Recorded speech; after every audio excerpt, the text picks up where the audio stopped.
AFC board, trying to figure out where they're going to be. And right now they're at the 3rd seed. They could very well take the number 1 seed. But I'm going to leave with this before we move on. I'm going to be honest with you, JP. I was very surprised whenever they were chanting Raiders suck because I had the flashback immediately. From seeing the highlights or whenever in the 80s you were at the game when they tried to make the crowd be quiet. I was like, wait a minute, are they going to try to do this? Like, seriously, I had the same flashbacks. I was like, wow, wait a minute, because I've never seen a whole stadium like that chant Raiders suck. And I was like, okay, yeah, it is over for them. And they had fans. So there was 2 fans who were doing the tomahawk chalk, and then they ended up putting on Chiefs gear. The Raiders are done, man. This season is over. They're done. This season is over. Yeah, they're through. Over. The Chiefs, they need to take care of business and win the remainder of their games. Yeah. Next week is the real test. You're going against a team that you barely lost to. They can beat them. It's going to be a good game. It's going to be probably difficult, but the Chiefs can beat them. No, you know what? I'm going to say this right now. This is a totally different football team than week 3. 1,000%. 1,000%. If the Chargers think for 1 second that they're playing the same football team, they better stay home. That's all I can say. They better stay home because this isn't the same football team. Mm-hmm. We are playing totally different. It doesn't make a difference who we're playing right now. We're on a different level than everyone else in our division. And honestly, I think defensively, we're on a different level than pretty much every other team in the league. That defense, bro, they have turned around. 3 straight weeks, they have allowed 9 points. Yeah. That is pretty good. And then I think the week or 2 before that, there was 117. Other than that, we have been able to hold teams pretty well for the most part, making sure that they... 13 points, 17 points, 9, 9, 9. They're doing phenomenal. Phenomenal.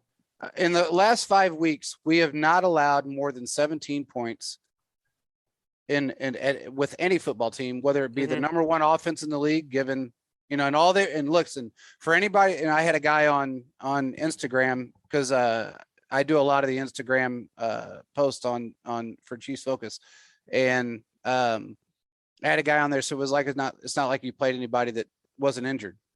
Look, the Cowboys. It doesn't matter. They showed up. There's an NFL team. Look, here's the thing.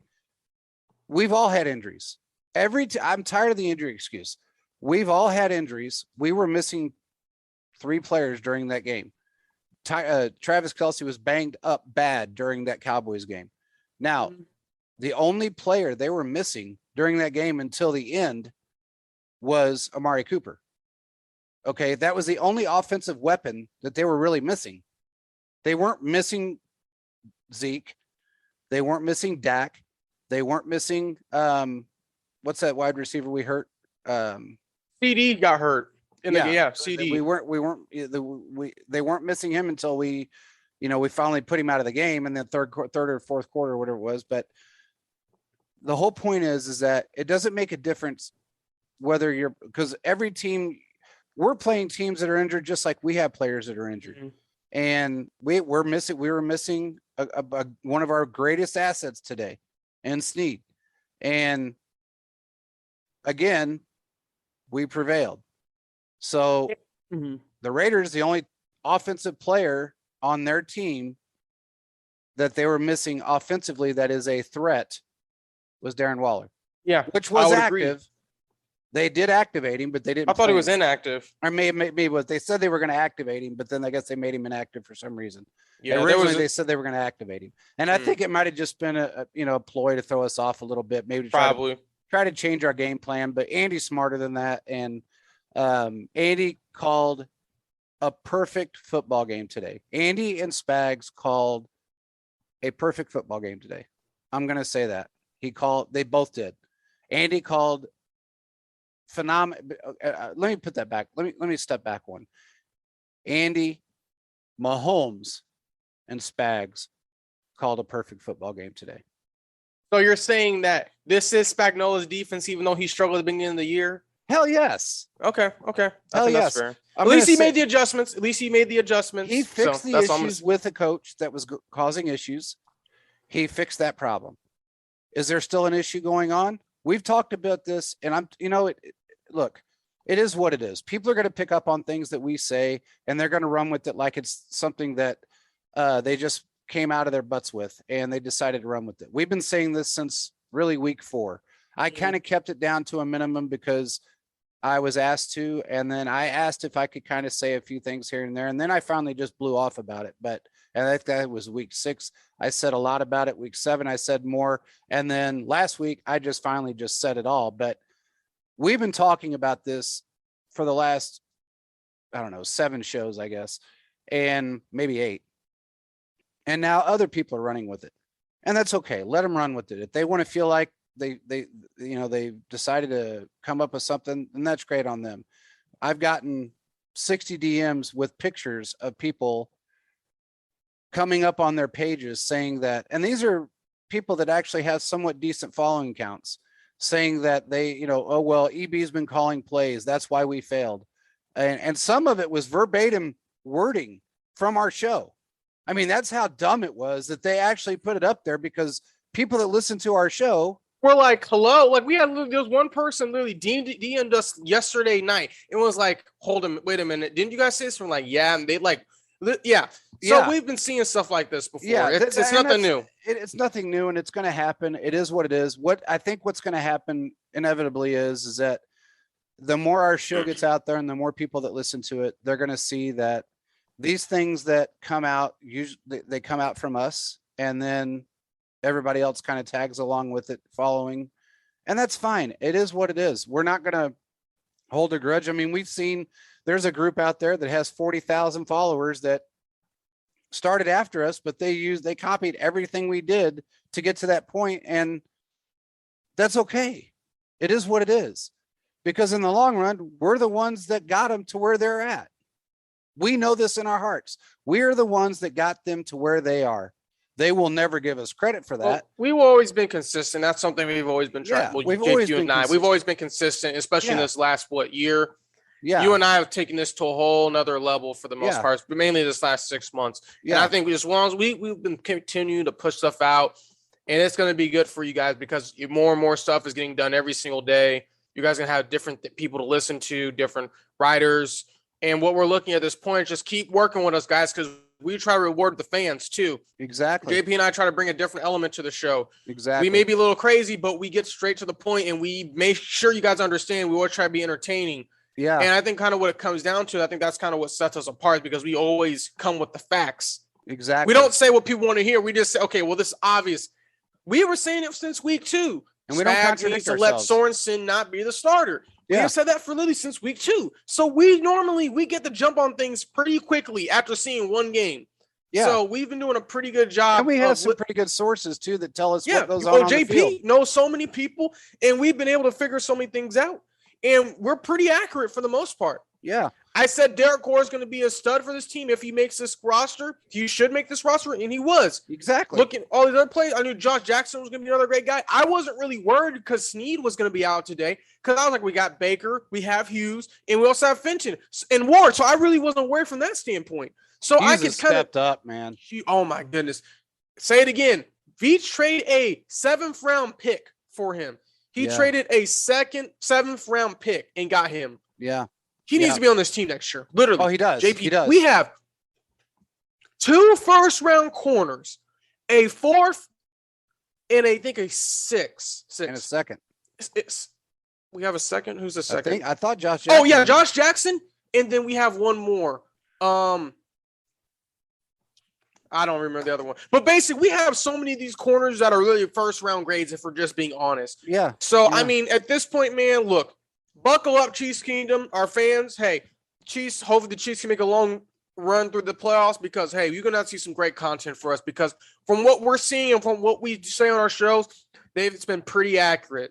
Well, and the thing is, people can complain about Veach and the things that he does, and everybody has to get over this I want it now attitude. Because he builds for the future. And the crazy part is that everything that he's building for the future is actually working right now. Mm-hmm. So it's not a matter of, it may take a little time, a few games to get these guys acclimated, but look at how many 1-year and 2-year starters that we have on our football team right now that are absolute stars. I mean, Snead, 2-year starter, Mike Hughes, first round pick that didn't do very well, but I think this is this his third year or second year? This has to be his fourth Year I now. think, Maybe because third they or just fourth, could yeah. theoretically take his fifth year option, which I highly recommend. Oh, I think they He will. works well. Yeah. Did he struggle in the beginning of the season? Yes, he did. Yes. But he has come into his own. He really has. He has figured it out. And Yeah. Hughes, I'm telling you right now, man, I did not expect him to come up big. He had 2 forced fumbles.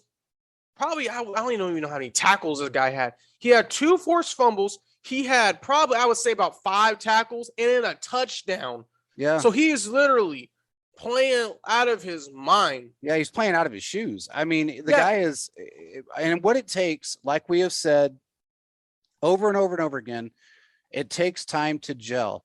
And especially with the Spag style defense, he throws packages at these guys that they've never seen before. And also something else that we've always said is that, and I put this out there for 5 straight years, and it seems like nobody ever understood this. Players are in this league for a reason. They may not do well in another system. There's a reason why they may not do well in another system. It may be because of the coaching. It may be because of the system or the style of system they're in. Maybe they're not used to that style. Maybe they just don't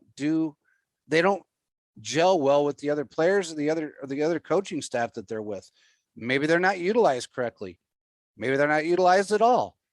It all takes time for a player to get to that right point in their career or the right place in their career before they stand out. And that's what we have noticed with, especially Andy Reid and with Spagnuolo, is that they groom these players into stars. And that's what we've done. I mean, look at Charvarius Ward. He is a great example of somebody that shouldn't even be walking and is playing in the NFL and is one of the best corners out there. When you really look at it, he's one of the best corners in the league. I know he's not ranked. He should be ranked top 10. I think he's ranked 26th or something like that, which I think is ridiculous. He is consistent. He's very consistent. He keeps the ball out of the end zone. He stops a lot of first downs from happening. He blocks a lot of passes. He knocks a lot of things down. He doesn't draw a ton of penalties. He's just a very, very consistent player. And I can't say enough about that guy. But, you look at our group of guys that we have, especially on defense. Yeah, do we have a couple of older guys? Yeah. I mean, Ingram's older. He doesn't play like he's. You sure about that, man? He looks better than when he played with the Raiders. I mean, it's the Chargers, if we're being honest. 100%. He doesn't look like the same guy. He looks happy. That's because he's happy, bro. You could play, you could be 30 and be miserable, or you could be happy and play lights out, or you could be 24 and be in the best condition of your life and be miserable and play like you're 30 and beat to death. And that's the difference in how you see like a Melvin Ingram. It's all relative in where you're playing, how you're playing, and who you're playing with. And you have a group of guys right now that are gelled, happy, and loving life. And that's what they did 3 years ago, 2 years ago, even last year up to a certain point until a certain thing happened. And we've already talked about that on the show. It started to kind of go downhill last year with a certain coach, and it just spiraled out of control at the beginning of the season. We've seen it last week. We've seen it 2 weeks ago. We've seen it 3 weeks ago. And now we're seeing basically a shell of we're watching a facade. Andy is out there calling every play. Andy's making every move. Andy and Pat are calling those plays on the field. Period. End of story. When Pat calls a play, if he misses, like he was off on that Tyreek throw. Okay. So what? Yeah. Who cares? I mean, it happens though. Yeah. I mean, honestly, it doesn't make a difference. It wasn't an interception. He threw the ball. He was off the mark a little bit. So what? He's still one. How many touchdowns did he throw for today? Let me see. Sorry. He threw for 2 touchdowns. 48 points. 48 points, and he had 2 touchdowns today.